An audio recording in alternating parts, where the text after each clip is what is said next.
Thank you for bringing us together as a family. Hope you're both settling in well. Yes, thank you, Father. We'll make it a home in every room. Amen. Over there is bedroom. That is the living room. And this is the dining room.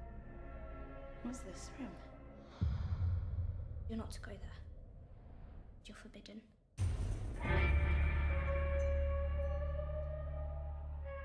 What's the time, Mr. Wolf? 3. What's the time, Mr. Wolf? 1. What's the time, Mr. Wolf? Addy? There has been a man seen in town this afternoon. He's a charlatan, a storyteller. He's dangerous. Well, have you placed the young couple in that house? He shouldn't be there. Have you seen things in the night, perhaps? You heard whispers? You talking about the voices? What did you hear? It was nothing.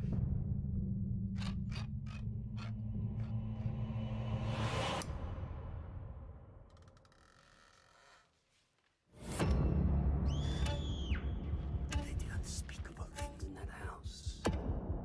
It's just created by that man to mess with our head. How many more have to die before you do something? Say to your daughter.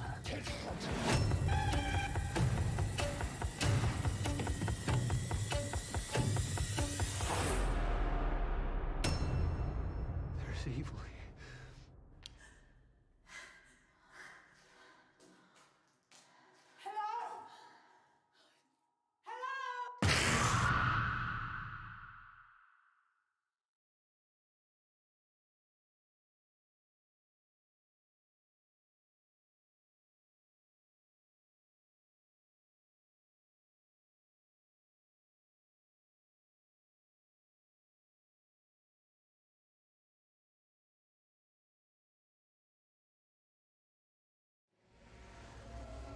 Dear God, thank you for bringing us together as a family.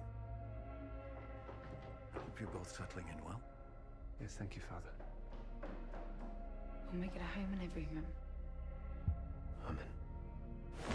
Over there is bedroom. That is the living room. And this is the dining room. What's this room? You're not to go there. You're forbidden.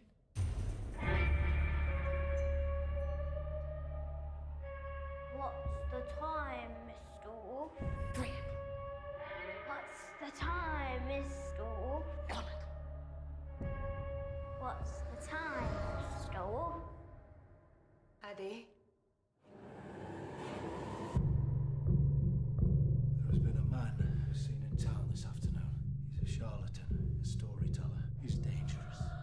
Well, have you placed the young couple in that house? He shouldn't be there. Have you seen things in the night, perhaps? You heard whispers?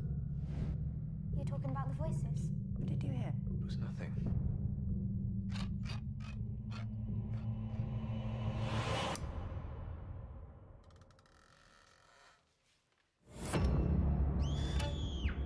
They did unspeakable things in that house. It's just created by that man to mess with our head. How many more have to die before you do something? Say to your daughter.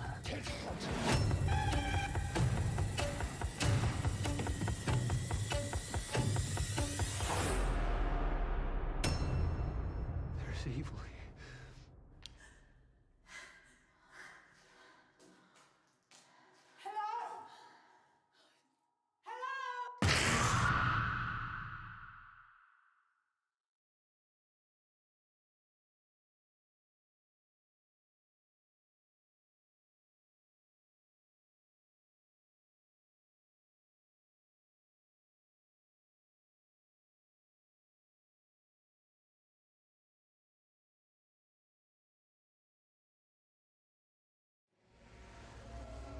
Dear God, thank you for bringing us together as a family.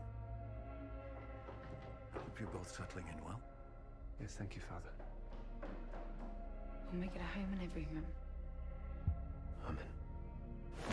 Over there is And this is the dining room. What's this room? You're not to go there. You're forbidden.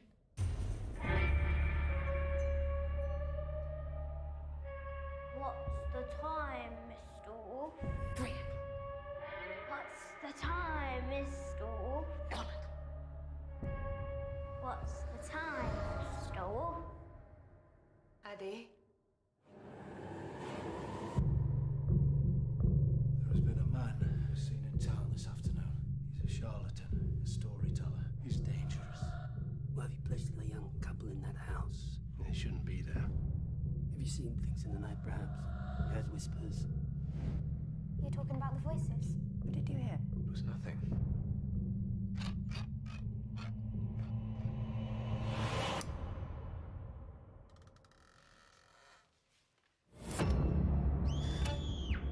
They did unspeakable things in that house. It's just created by that man to mess with our heads. How many more have to die before you do something? The fate of your daughter.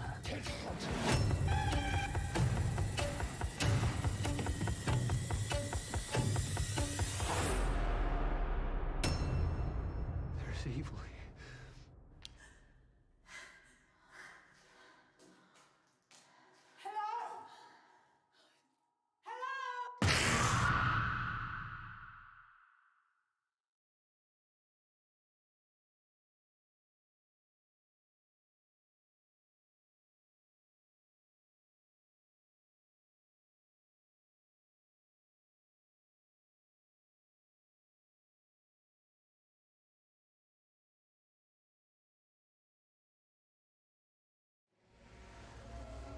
Dear God, thank you for bringing us together as a family.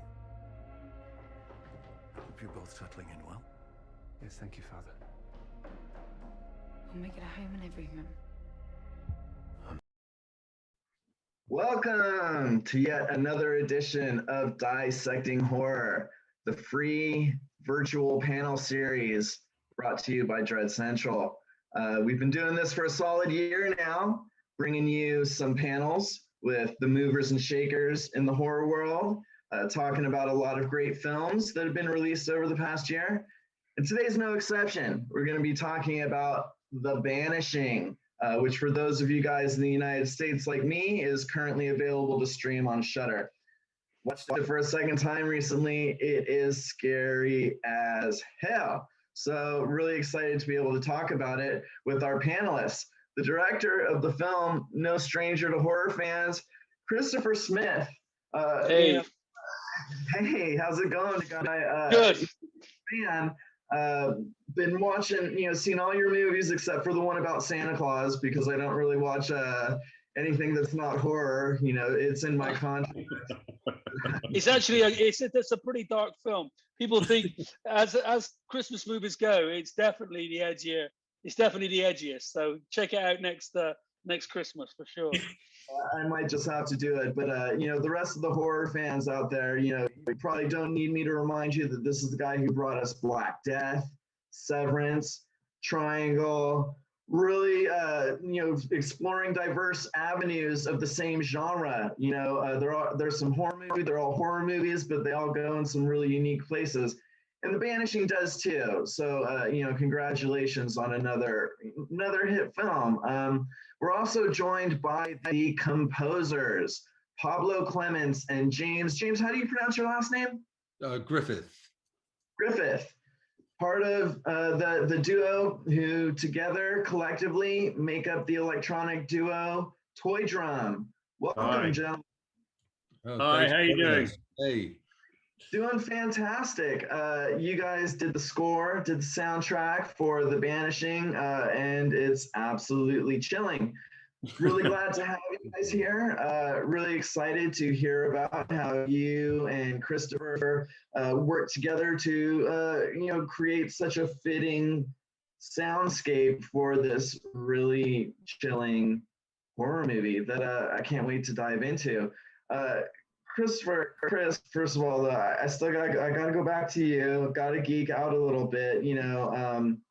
I first started watching your films, you know, in the late 2000s, when Netflix was still mailing DVDs out to people. I don't know if you guys remember that era, but you know, Netflix just really threw the door open for horror. And in rapid succession, I think I enjoyed Creep, and I enjoyed Severance, and I enjoyed Black Death. And like I said, it's like, if I didn't know that you were the director on all three, you might not assume it, because you've got a plague era horror movie, you've got a riotous, snarky horror comedy, and you've got this deep, dark tale that takes place in the subways. I mean, they're about as diverse as possible.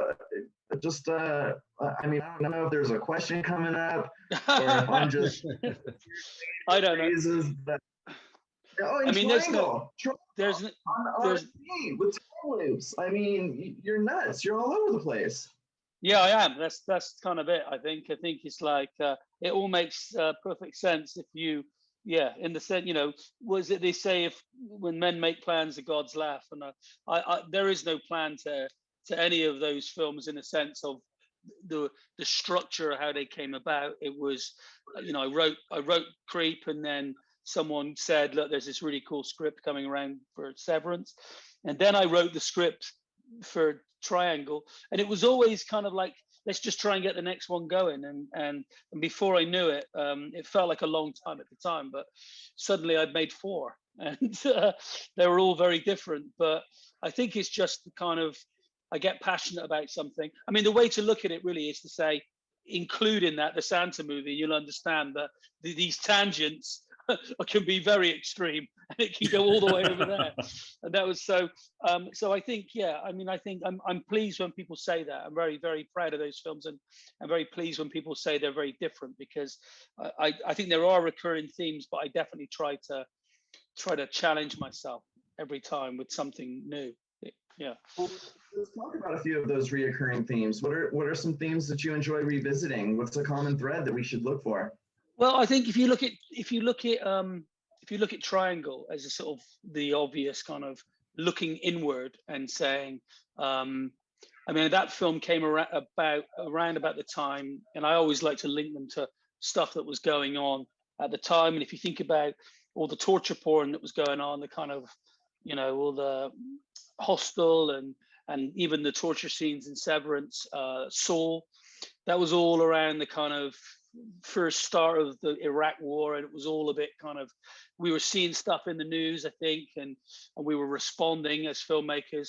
And I think that towards the end of that period, I just started to kind of we all started to go, God, where is all that chaos that started with 9/11 ending? And I think we realized that we're going around in circles, and I think that a lot of what's in Triangle, I felt at the time, was about what I was watching in the news. But I do feel that, even moving away from the politics, I think that the films I like the most are when you look inward and say, what scares you? Are you the bad guy? And the scariest horrors that really stuck with me, you know, films like The Shining or even Exorcist, are always about when the evil is within you. And so I think that's a recurring theme that is still in the Banishing. And I think if you look at Black Death, it's about a young, pious man who just with radicalization can become a monster. So I think those are the recurring themes that I think there's a sympathy for the bad guy. And then often the bad guy is the man looking back at you in the mirror. So I think there's a little bit of that, bit of self-loathing going on, maybe. I don't know. But yeah. Yeah, and you know, you mentioned the Banishing, and this is a good transition to it. How did you first become involved with the production? So I've been because me and the guys, Toydrum, we worked together, me, Pabs, and James on Detour. So just after I'd made those 4 horrors that ended with kind of Black Death, I then went off at kind of a mad tangent, as you can see, and said, right, I'm going to make a Christmas film next year. And then it ended up taking 2 years. At the same time, I'd written Detour, and I'd started working on other horrors. So it was never like I'd left horror. I just went through a period of I wrote a werewolf film, and then I've written a serial killer movie, and they all nearly got there. I never quite got them across the line, in either creatively or with the money guys. They weren't quite ready. And I was just going nuts, thinking I need to make something. I'm so desperate to make another horror. And then this script came along, which was kind of more in line, I think, originally when I read it, with the Woman in Black kind of traditional jump moments horror movie. And it definitely, for the budget that it was, that film, it had lots of birds landing on windows. It was a big budget thing. And I said, look, if we're going to make this lower budget, we need to reimagine all the horror and make it a little bit more internalized and a little bit more, for me, a bit more interesting and a bit more in line with how I kind of wanted to do it. So it came to me in that way. And then we worked on the script for about a year until we got it to a place that felt that it was exploring something about this crazy couple that go into this house, and do they even like each other? I mean, are they're a marriage not made in heaven, if you like, and whether and so we just started to explore it that way. So it came around in a real kind of roundabout way. So there's a long answer, but yeah. Well, we've got you for a minute or two here, so I want these long answers. Okay. Doing these panels is to dive deep, but let's pop over to Pablo and James for a second, because something that you mentioned and that I think is interesting, as we talk about your guys' creative process, is that this isn't the first time you've worked together. You guys have actually known and worked together for quite some time. Pablo, James, who wants to take the lead on this? Yeah, I mean, we've known Chris for a while, and we worked on Detour, and we met then, and we become quite close friends, but we'd never done horror with Chris, and it was always a thing that it was kind of, because we know Chris is great and he has a huge fan base, and that it was definitely one to come into, and quite scary to do, I suppose, in a weird way, but we did it. And I think it was, I think Chris was probably scared of us to do it as well, because it was very different than what we've done with Chris before, and I think with the nature of the film and the way and the period that it's set in, and kind of the approach we made at it, it was quite experimentation for us. But I think we definitely kind of followed the route that we wanted to, from Chris, and the way that we all looked at the way that it should be. And I think I think it turned out pretty good. We enjoyed it as well. It's really good. Fantastic. Now, James, can you just, for the uninitiated, tell us a little bit about how Toydrum came to be, and the projects you guys work on?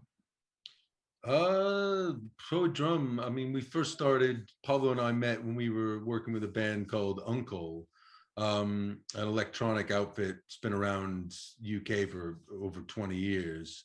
Wow. DJ Shadow, Uncle. Yeah, and we met then doing the live stuff, and then we broke off and did our own thing.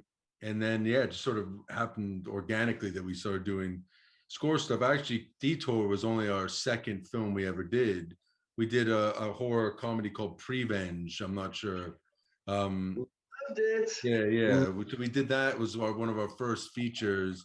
And literally right as we were finishing that, then we did Detour and met Chris, which was it was just random. It came out of nowhere, and that was awesome. That was a great experience. Chris just, I think he was always just like, do what you guys feel is right. I don't know. It was we've worked with some people they're very nitpicky and almost overcook it. And Chris did the exact opposite. And actually, I thought that's one of our best scores we ever did. And the Banishing, I'm like, those are two of the proudest things I think we've done, because Chris sort of guides you, but at the same time he sort of lets you, he trusts you. It's really nice. But yeah, we became good friends after Detour, and yeah, so we just sort of fell into the scoring thing, and yeah, we've done with some TV stuff, and yeah, and then this was nice. We had to wait 5 years. It's been 5 years since Detour, Chris. I don't want to talk about it, man. It's been a long time. It's like every time I look at my son, who's now 11, I'm like, oh my God, he was. I don't think my son was 2. Yeah, my son's 7. It was like 5 or 6 years ago when we met. Yeah, and we've been waiting to work together again, and it's just been going and going. So it was actually a really exciting moment that it actually, when it went through and it hit and you guys were off actually filming, and it was like, wow, we're going to do this. So yeah, it was really exciting for a lot of reasons, definitely.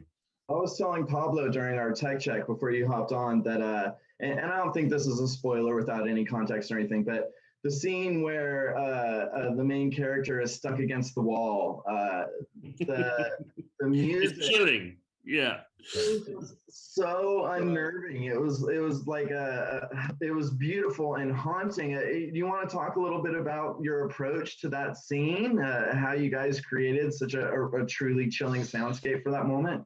I think. Yeah, go on, start how we started.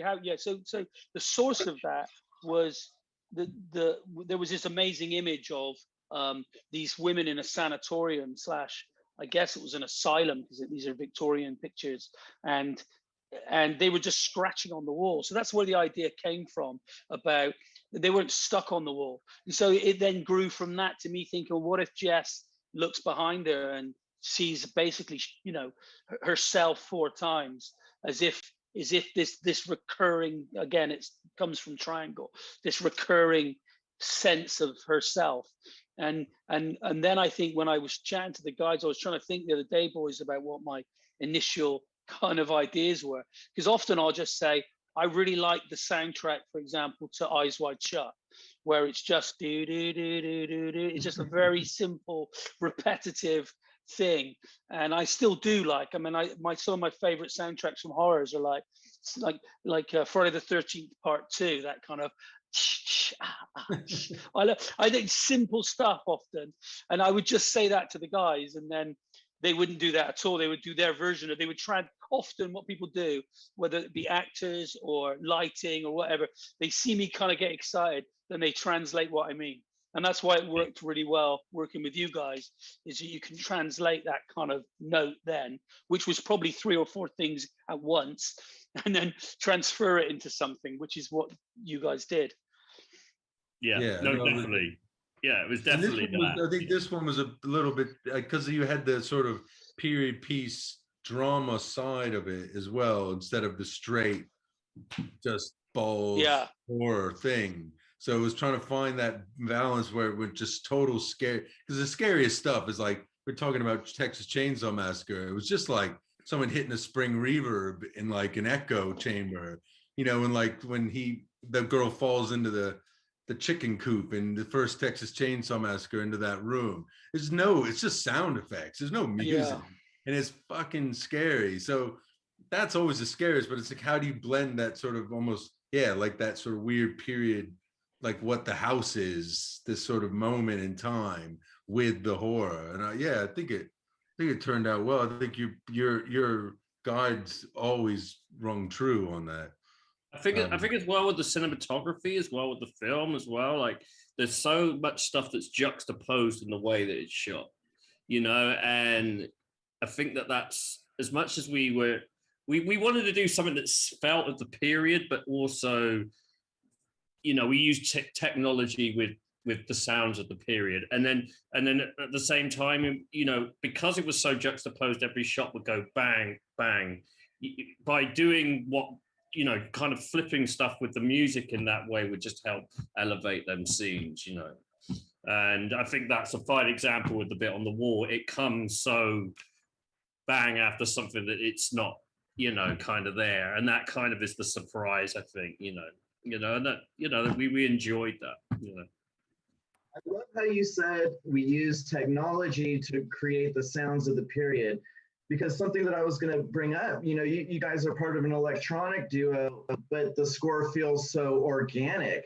Talk a little bit about using technology to create something that sounds organic. Well, we were just, again, what I think you were saying then, Pabs, is that we had exactly the same with the image. So I think image and music are the same here.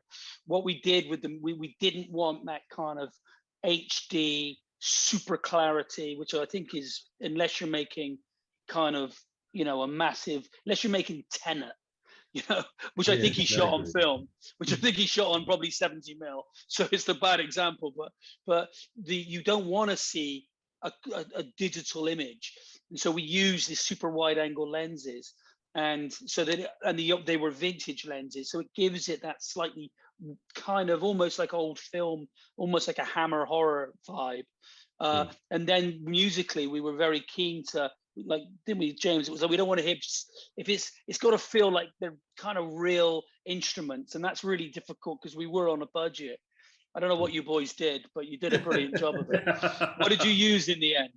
No, it's all real. It's all pianos slowed down and through pedals, and we have. I mean, we're classes in electronic duo, I guess, but we come from live. Like, I come from live music background, and we have a lot of electronics. Don't get me wrong, at our studio, but we have. No, we didn't really use that many on this one. No, we didn't. Not at all. We have some very out of tune pianos and some strings, and we sort of got our friends to do a lot of flute and horn stuff, and everything was sort of manipulated post to slow, speed up, whatever.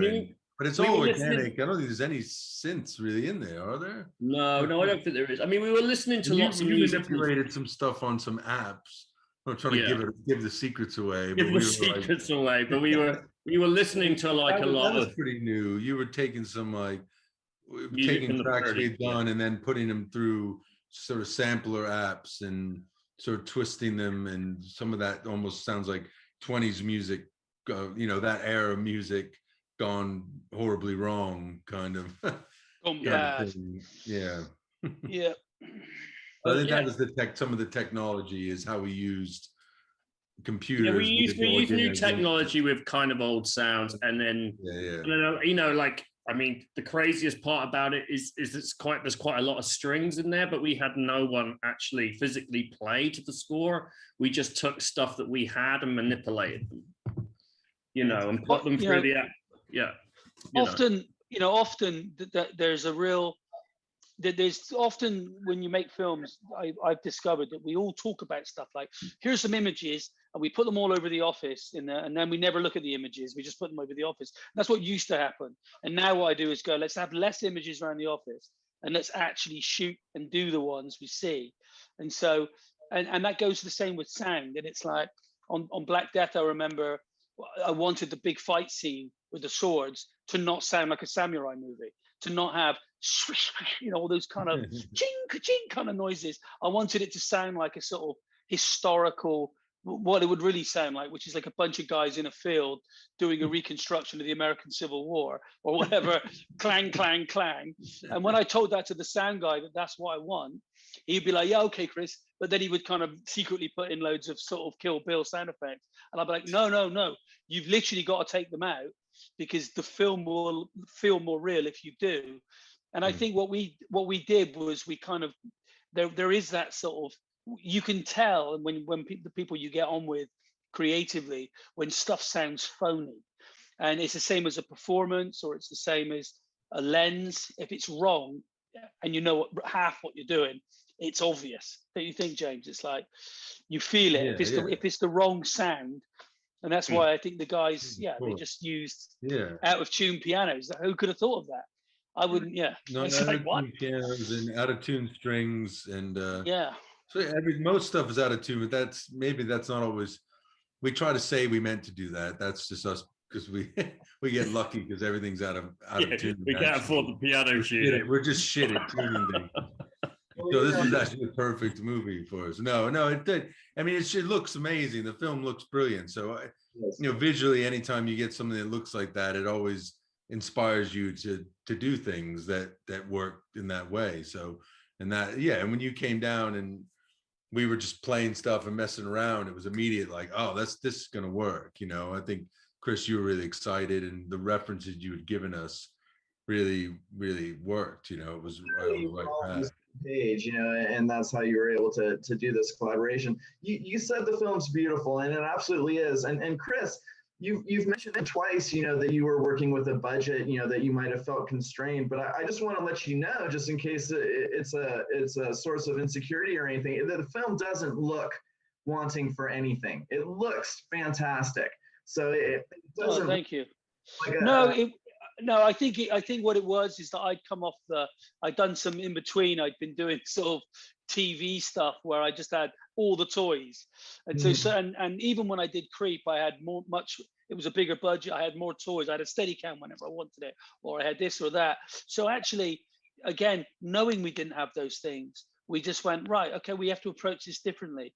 And I once had some great advice from I think it was when I was making Creep. I said to the AD, I want to do a fight scene. I want it to be really, and he mentioned another first-time director who'd said he wants to do a gun battle scene like in Heat for what was essentially a British gangster movie. And the guy, and he said, like, they shot Heat, it was like 3 weeks, that bank scene.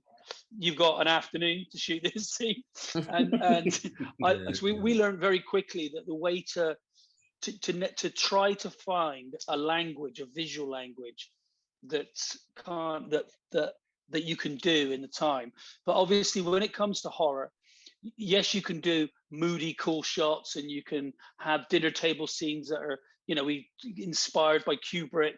But ultimately, if you've got to start to do a set piece horror scene, like for example, the scene where Jess wakes up and looks out the window, sees the monks, and then comes down, whatever, sees herself, that's going to be 12 shots. Even in the most, and I think that if there is an insecurity of any kind in the sense of the budget that you've heard in my voice, it was just that you can either do it in one shot or it's 12 shots. And in the sense of you need sometimes those components that make up the jump scene or the tension scene. It's like the Hitchcock model. And so we were really up against it, but we got there. And once we'd embarked on the style that was very grand and that doesn't look cheap and doesn't look rushed, it was then you start playing poker with the money man, because you're like, well, we've got to carry on the way we started. And I'm afraid it is going to be 12 shots. And they said, well, you haven't got time for 12. And I'd be like, it's going to be 12. And there was like a little mini David Fincher going on. It was kind of like, we've got to make it properly, because you can't suddenly make this movie handheld. You can't just put it on the shoulder and let's finish the second half handheld. It's not that sort of movie. Yeah. Well, I mean, kudos, hearing this, because, I'd have no idea, it has the same level of elite quality that I associate with all of your films, and it doesn't look like it's lacking for anything. One thing might be interesting to explore for just a bit, here in America, we sometimes think that World War II didn't start until 1941, because that's when our side got into the fight. But, I'm like watching a part of World War II unfold at a time that I'm not really familiar with. Can you just give us a little bit of the historical context of the film? Because I think a lot of people like me would find that interesting. Yeah, so it's set in the 30s. It's set in 1936. Hitler got into sort of power in 33. He was the chancellor at that time. So, and even before that, in the sort of, there was a lot of nationalism that was going on at the time. And so Europe gradually, England got involved, UK got involved in 1939. But before that, Eastern Bloc countries were gradually being taken over one by the other, ultimately ending with Poland being taken over, which caused us to start World War II. But what I find relevant, and the English, I've had this conversation with James before, the English and the Americans, we all grew up the good guys. We're the good guys. World War II, we grown up as the good guys. And I've always looked at Germany and gone, how did that happen? It could never happen here. And then right now we're seeing in our own countries, here with Brexit, with what's happened with Trump, that nationalism is, and it's still going on, and it's happening all over Europe. It's just, I felt that we need to lean into that. We need to actually all have a think about the idiocy of when Sean's on the chair and he's accusing the priest of, are you in league with the Nazis and stuff. We just wanted to make the film have it because of that period, because it's set in the 30s. I thought, I can't make a horror movie that's set in 1936 and not have the idea that there's a gathering storm of fascism, because I think that prejudice is the same as the we look at that period, 1930s, America looks at the 50s as their kind of quintessential period, the 1950s America, where everybody had a job. The 1930s and 40s is that very clipped, tea drinking Englishness. But behind the scenes, there was fascism that was also growing in our own country. There were gay people were committing suicide out of shame. Married people, you know, we had the story we have here is a woman who's had a child out of wedlock, you know, who feels deep shame for that because she's had a sexual past. These were the bad old days. They weren't the good old days.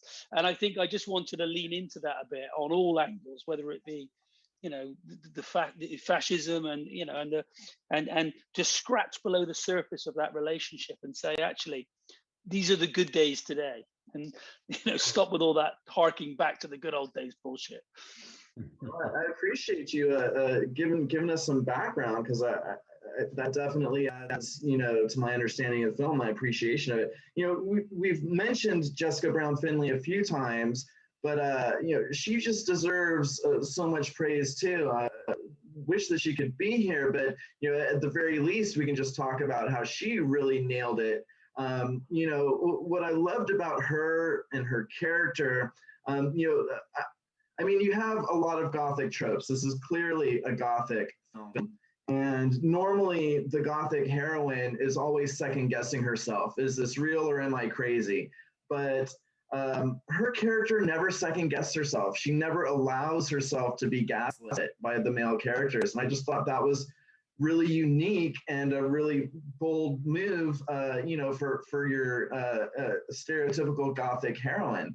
What was it like working for her, and what was your vision of the character? Yeah, I worked with Jess before, and about sort of 5 years before we did the film, and so knew that she was brilliant and knew that she could bring a strength and an absolute vulnerability at the exact moment together just by being there. She's got this immense, she's both strong and, you know, she gives off this strength and fragility simultaneously.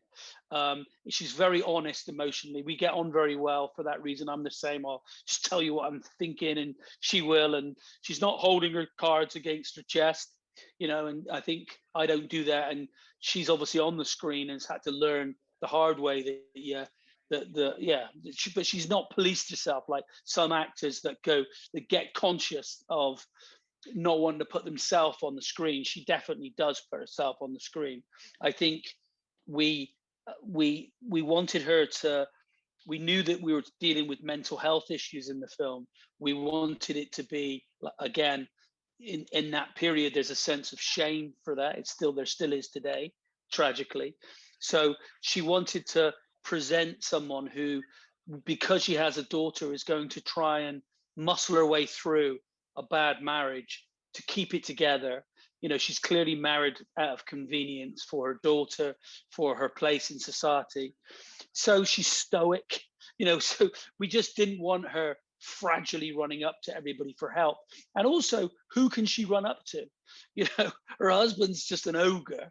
Effectively, the only person that makes any sense is Sean Harris's character, Harry. He's kind of, you know, he's the Peter Cushing character, for all intents and purposes, a complete lunatic. But you realize that no, actually, he's the only one that's speaking any sense. So it was kind of we just approached each scene as we came to it. But I mean, I'd like to say there was some great long conversation going on. Jess would just do it. And I would, you know, like, she's such a good actor. You can say, I mean, you can go up to 8, or should we bring it back down to 7? And she can just do it. I mean, when I heard Woody Allen once say that if you get the script half right and you get the actors right, it's not that difficult. It's if you get good actors, it's not that hard. And she makes it easy, definitely. Yeah, clearly you had a great team. And, you know, I was going to mention Sean Harris too. I mean, he was the other consummate scene stealer throughout. Always. He's one of a kind. He's one of a kind. I mean, he just got off the set of doing 2 Mission Impossible movies back to back. You know, Tom Cruise loves him. It's like he's the sort of guy, and I consider him a friend who, he doesn't walk into a room and give a shit, you know, about I hope everyone likes me in the room. In fact, he'll often go into a room and make sure you don't like him. He'll make sure that he takes that decision away from you. But then you'll see a little twinkle in his eye, and you realize he's just a wind-up merchant. And like I say, he's told me some brilliant stories about driving around doing Mission Impossible with you know, in a helicopter. He's been flown by Tom Cruise in a helicopter, you know. So he came from working on a $250 million movie to us all living together in this stately home, basically going back to making movies like we did at the start, and he absolutely loved it. And yeah, he's a steed. I mean, he goes out of his way to steal scenes. I mean, I can say that he'll start a scene. I think there's a scene in the library where he just lights. It's all dark. He just lights up his cigarette in the corner, and he'll come up to me and say, "Chris, I think I'll start this scene. I'll hide in the shadows, and then I'll light a cigarette." So basically, the whole room lights up when he arrives. Basically, what he's doing, and then I'll own the camera. What was up with his hair? Did you do? I forgot. I've asked you this. Was that? I mean, whose idea was his look? No, so we spoke about it at the start. I mean, again, you know, Kubrick is the greatest genius of all time, and he's not interested in realism. Kubrick, he would say that's, you know, what's real is not interesting, but to actually put characters like he would do on the screen, and it takes courage, because an actor's first instinct is naturalism. A director's first instinct is, does that look real? We you know, I'm getting to a stage now. I've done a few films where Sean says, "Look, I think I should go for it. I think I should be quite flowery, kind of like big." And I said, "Yeah, like what, like Anthony Hopkins in Coppola's Dracula. Yeah, just like that." And then, like Peter Cushing, and we got more and more excited. And he goes, "And I think I do the tango. I'm going to do the tango." And so we got him tango lessons. And I'm going to have this red hair, I thought. So there's me thinking, okay, he's going to get ginger hair. And then he turns up and it's like, oh, dear God, when I first saw him. And I was like, oh, he fuck. turned up, so that's what the hair. He turned up with that hair. And I laughed because he looks a little bit like the Bride of Frankenstein. And I sort of laughed out loud. And then Sean went, "What are you fucking laughing at? And I'm like, "No, Sean, don't do that." He goes, "Do you like it?" I was like, "I don't know if I like it. But it's, yeah, but can you pull it off?" "Fuck yeah." I said, "All right, good, let's shoot." And that was it. He's like Scorpio. That's what I said. He reminded me of Scorpio from First Dirty Harry, first time I saw it. Yeah. What's when he's singing on the bus? Yeah, exactly.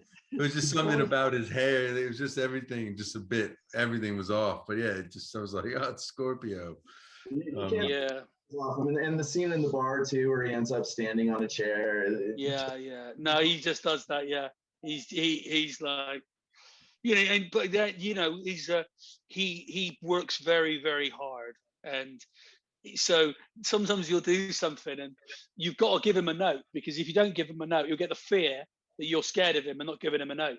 So you've got to kind of, and I found that with all actors. I remember once on Black Death, Sean Bean, very first day, we're doing the scene when Sean Bean comes into the monastery and says, "Look, we've got to go and find this place where there, you know, but there's no plague."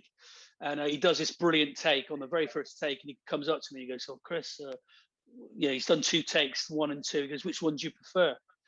And I was like, oh fuck, I was dead scared of Sean. And I was like, in my head, that they're both brilliant. And he goes, because the first one was a lot slower than the second one.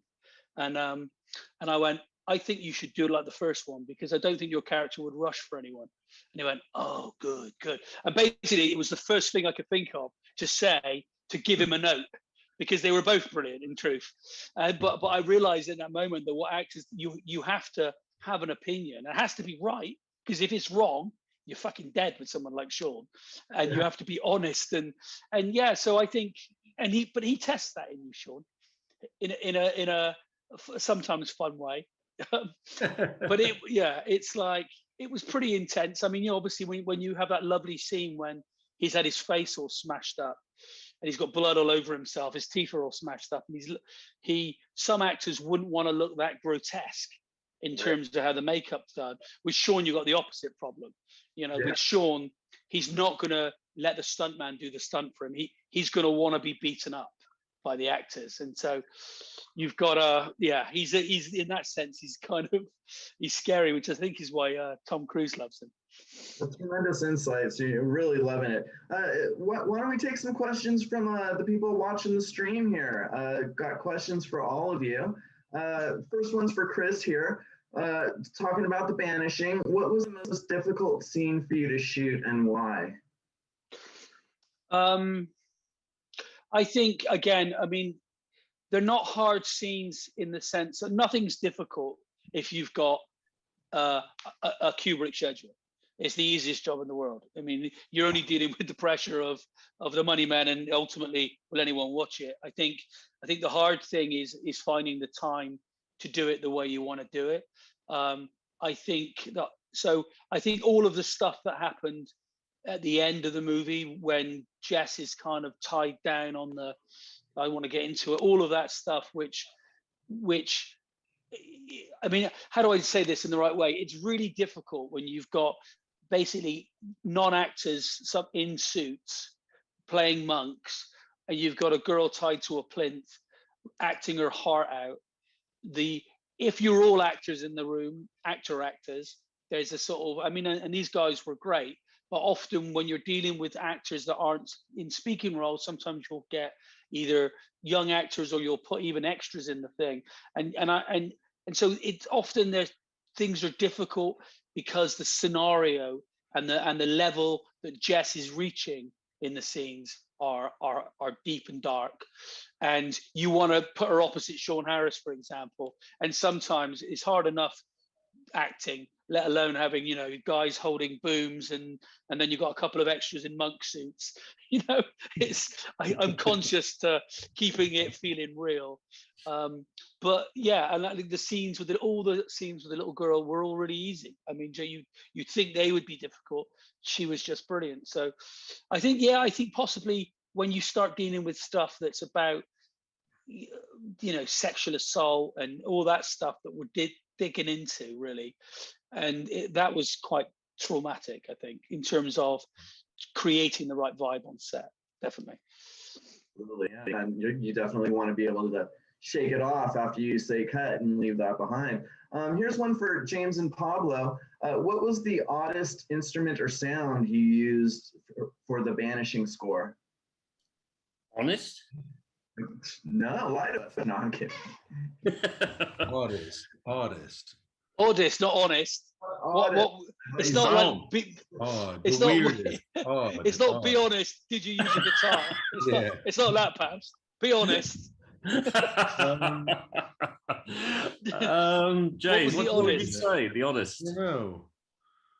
The oddest sound. I don't know. Some of Matt's guy that we got to play on some stuff.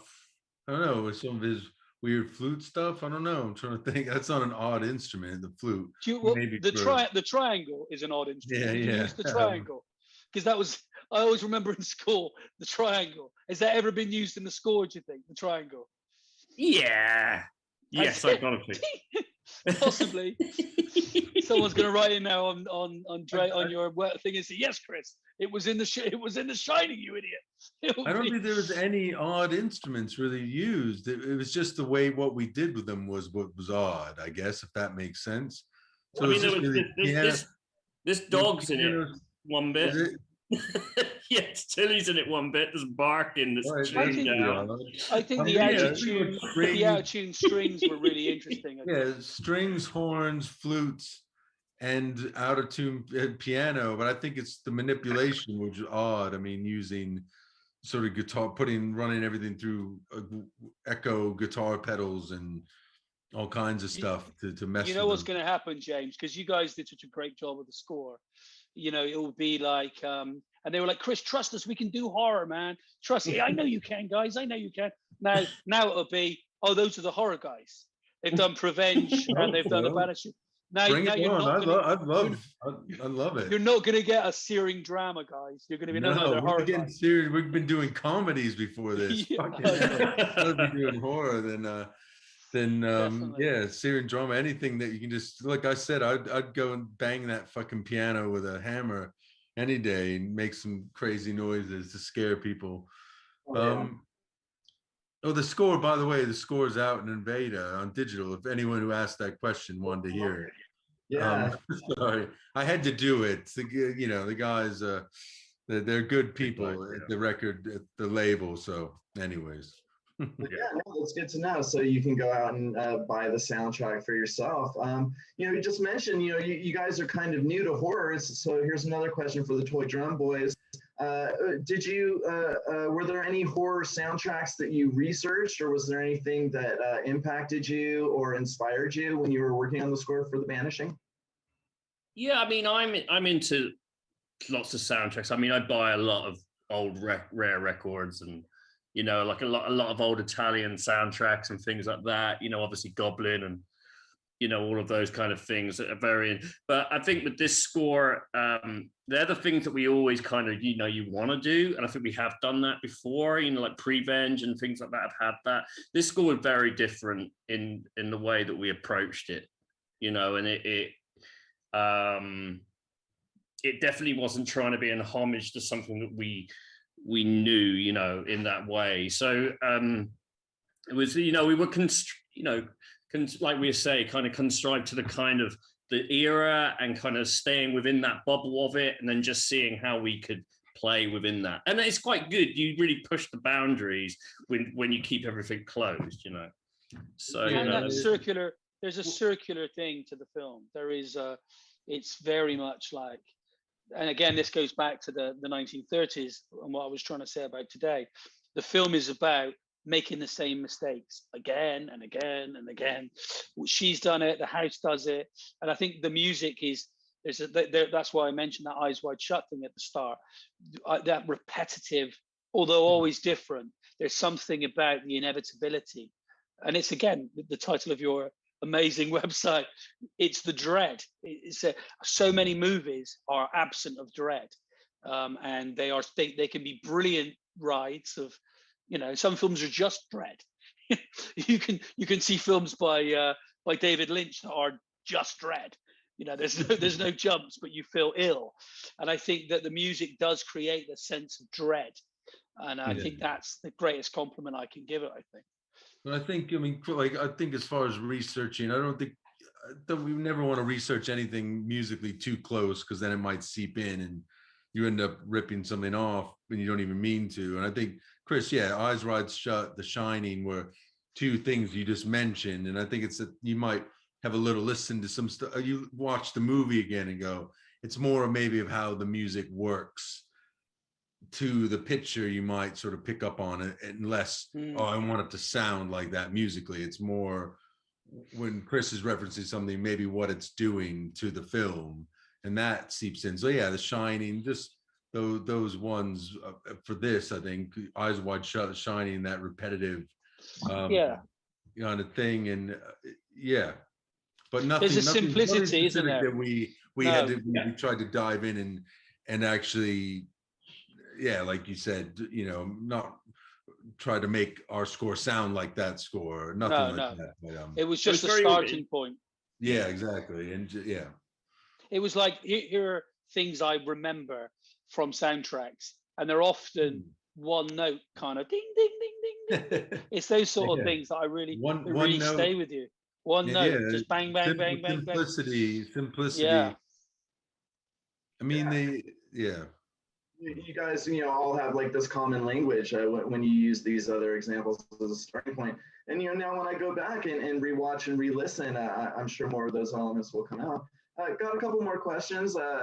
Someone's seen the film, I think, is asking, Chris, was there a challenge in balancing the drama and the more horrific aspects of The Banishing? Yeah, there definitely was. You probably feel that there was there's a contract that I learned acutely, and obviously, and the contract is, if you look at something like Get Out, which is a film I absolutely love, Get Out manages to be about something ridiculously important and very apt today, but also is a great night out. And I think there is always a conflict between the drama and the horror, in the sense of, if you push too far down the kind of pulpy, I mentioned The Woman in Black. Hello, James. I think Woman in Black, I mean, I wasn't scared by it, but I admire the film as a piece of filmmaking. But this is not that. It's the opposite of that. It's about a family disintegrating. And I think there is a moment where you have to go, is it too much of this? Am I too slow in this section? And, I tried not to be. I tried to sort of balance the film so that, the slow burn of the family disintegrating and the characters, which is something I'm very interested in the film. It's well acted, and you get to know this family breaking down, versus when's it going to be night? When are we going to have some jumps? When is she going to go down? So there is that conflict, and I think it is a balance. I mean, it's a balance that you only know really when you've made the film. You have your instincts of how long you can hold something for. I think we got it. I mean, for me, I got it right for me, and I hope people feel that. I think, I think if you go back to The Shining and rewatch The Shining, there's something like a 12-minute interview scene at the beginning. It's not a good comparison, but I don't know what's going on in that scene to this day.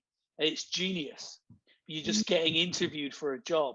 So I think that when it's done superbly, like the beginning of Alien, the slowness works with the horror. I think, so I think there was a lot of thought went into it, I guess is what I'm saying. And hopefully the balance was about right. Yeah. I think so. Absolutely. I wasn't sure if I was going to bring this up, but you've mentioned The Shining multiple times, and in Triangle there are some really obvious homages to The Shining. Are there any nods to The Shining in The Banishing? Definitely, in the sense of I think some of the camera work. I think we look at the house, and haunted house movies for me are the best ones. Why I mentioned The Shining is Jack is the house, the Overlook Hotel. Are we in his head? Is it real? I like those type of, we bring our own ghost into the house. We could go into a house, we would all be haunted by a different ghost because we bring our own ghosts. And I think that, someone once said to me about this film, is it a true story? Is it based on a true story? And I'm like, no, of course it's not based on a true story. It's based on a true story in the sense that some people went to a house and felt uneasy because of the shit they brought with them into the house, because of their own psychology. Is it true in the sense, were they really haunted? They may have been haunted, and you're being chased by your own demons. Again, that's what Triangle's all about. It's like, you got to look in the mirror. Are you happy with what you did yesterday? Because if not, it's going to catch up on you. Go and face it now. It's like, that's the thing that's going to wake you up in the middle of the night in an old deserted house, not some girl in a nightie tapping on the window. Although, brilliant scene from Salem's Lot on a little tangent when the vampire taps on the window in that.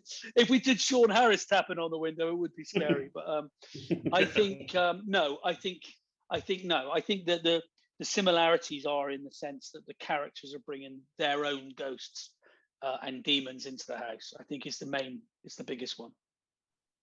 Right. No, yeah, absolutely. I got another question here for James and Pablo. Who are some of your musical influences? Musical influences? Mm-hmm. Oh, gee, wow.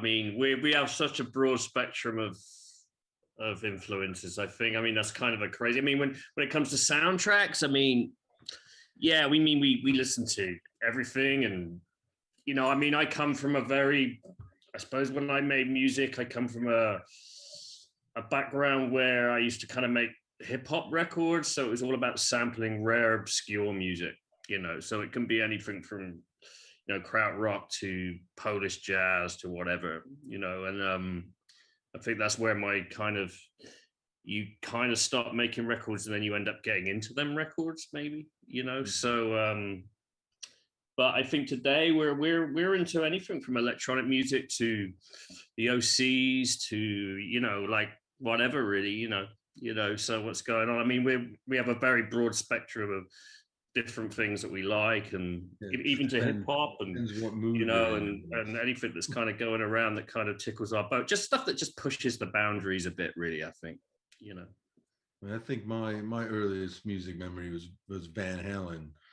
When I was 5, my brothers, I had older brothers, but I don't know if they're still my influence. But yeah, you can listen to everything, anything. Yeah. No, I love it. I love it. Insanity OG on Twitch just had a comment about, they point out how cool it is, how protective everyone is about the child in the movie, to the point where it's almost like she doesn't even realize there's anything supernatural happening around her. And it's something that I didn't even realize myself until this comment, but it really is interesting the way everyone is really protective of the little girl, to the point where her experience is completely different from the experience of the adult characters. She's totally fine. Yeah, it's like, again, that's sort of kind of intentional.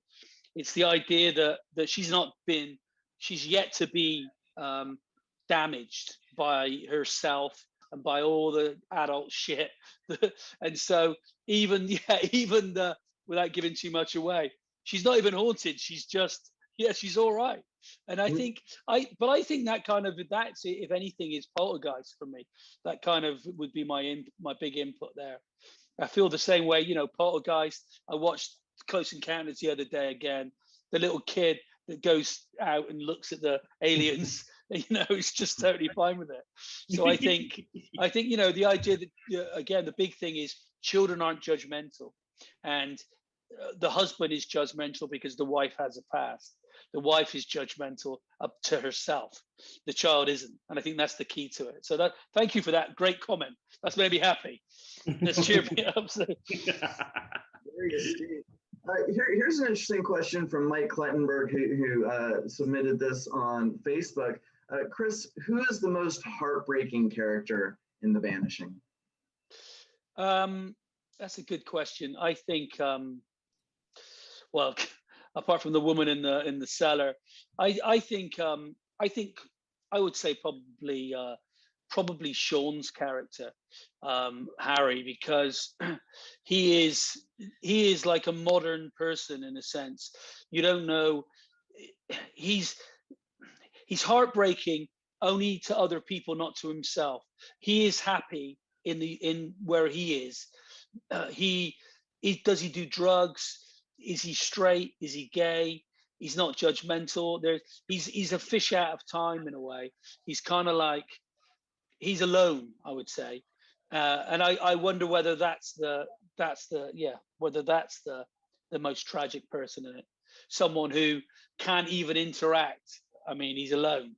And the reason that is only for me, because I am someone who, you know, who desperately loves being with people and enjoys human contact. He feels a very lonely character. Sean is amazing at doing those characters. He's not a lonely person now, Sean. He's a very loved boy, but he's looked over the precipice a few times and I think he's brought that to he brings an intensity to so many of the roles he plays with a vulnerability. So I think he's vulnerable, and that actually that character is tragically lonely because he's out of time. Yeah. Someone just asked if there's going to be a sequel to The Banishing, which, you know, not to give anything away, but wow, what an ending. And there's certainly more stuff to explore. Me and Sean spoke about nothing else. We like the idea. We would love to. We did deliberately, you know, we said it, you know, we're not expecting, we weren't thinking, oh God, this is going to be Freddy versus Jason. We weren't thinking, it wasn't like, if this film makes this much, we can do it. We felt like we could actually make a story about Harry following, you know, the bones and the story. Yeah. And there was a shot that we shot, which is at the very end as the car leaves and drives out, having dropped off John, without giving too much away. He was going to be there. I, in the end, didn't opt for that ending. I opted to then go back to the church, because the very final sequence of the whole is like a prayer for Europe, effectively. They say the Lord's Prayer, praying that Europe will be okay. And again, going back to the politics of the whole thing, that prayer is for me saying, is this what Brexit's about? A little film? Do we want to go back to this? Is that what our island history is all about? Because I think there is a bit of Brexit in the wish to return to the 1940s. So the prayer is, I do hope that we've not fucked it up and that Europe's not in its own way heading down another rabbit hole. Yeah, very, very dreadful, very dreadful. Well, I want to hear about what everyone's working on next, or what projects you got lined up. Pablo and James, what do you got? What do you got in the oven baking up? Well, we're working on our own album, and we have a TV show we can't really say about yet, which is kind of coming, which should be a good one. And we've got maybe something. What's that? Alice's film? Those new films should be filming this summer. Time Stalker. Fantastic. Yeah, Time Stalker. That's a wild one, but yeah, it's everything's obviously been it's all stopped for so long, so everything's starting to get going again. But so we've just been working our own stuff mainly for the last 6 months or so, I guess, which has been nice. Waiting for Chris to make this horror movie, really. Come on. With the studio, you can use this lockdown to your advantage, at least to produce something creatively. So I'm excited to see what you guys have been doing with your time, and definitely want you to keep us in the loop at Dread Central as to what you're working on. How about you, Chris? What do you got in the cooker? I've been working on a war film that is set in Syria. I can't give too much away about that at the moment because it's hopefully we'll shoot later this year. And I've also written a horror movie called Consecration, which is kind of it's the one I've kind of been thinking of for a while, that really takes the sort of ideas of triangle and religion, and it's a proper out and out horror movie. So hopefully that will be made. The script is actually with Jess Brown-Findlay at the moment, so maybe I'll get Jess back for it, but we'll see.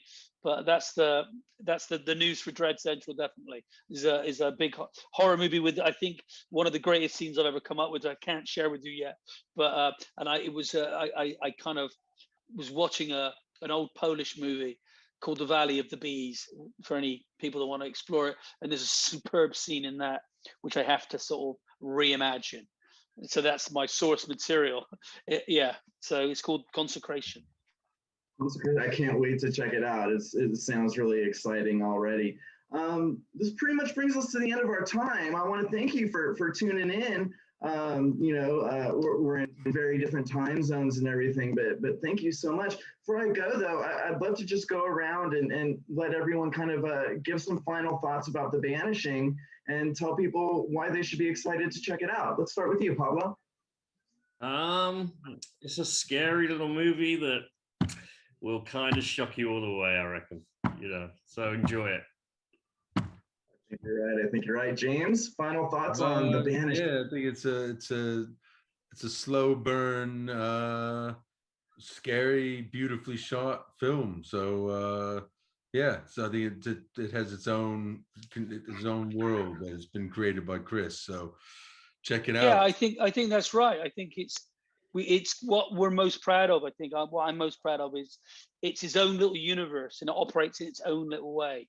And it does feel, and the thing I'm most proud about, that it does hark back to, those very British characters like Peter Cushing in those Hammer movies. And I think it's exploring a lot of themes in a very traditional setting. So that's what I think you should check it out. I think it's doing some really interesting stuff in a very familiar world of the haunted house, in I think a very fresh way. So yeah, please check it out. Fantastic. The Banishing, it's on Shudder right now. It's from legendary director Christopher Smith, who has been here with us for the last hour, along with the musicians of Toydrum who did the soundtrack. Check out The Banishing. I have a feeling it's going to be on a lot of top 10 horror of 2021 lists come December, and it's fantastic. I want to thank my panelists for sharing their time with us. on our special early edition of Dissecting Horror. I want to thank all of you who tuned in on our various platforms. I want to thank my team at Dread Central for doing the tech side of everything and supporting us in these endeavors. It's been great connecting with you all. Until next time, thank you all for tuning in. Bye. Thank you. Bye.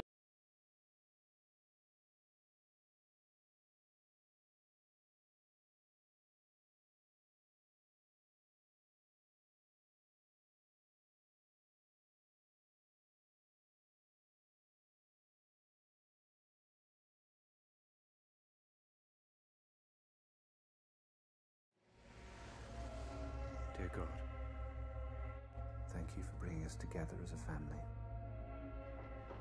Hope you're both settling in well. Yes, thank you, Father. We'll make it a home in every room. Amen. Over there is bedroom, that is the living room, and this is the dining room. What's this room? You're not to go there. You're forbidden.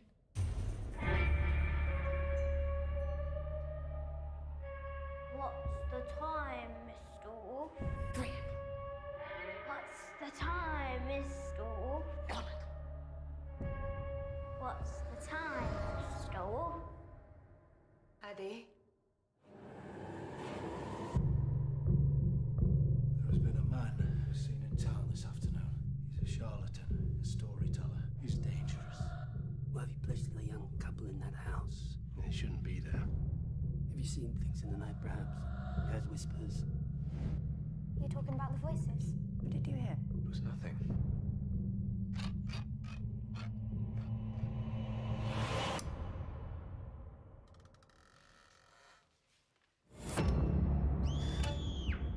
They did unspeakable things in that house. It's just created by that man to mess with our head. How many more have to die before you do something? Say to your daughter.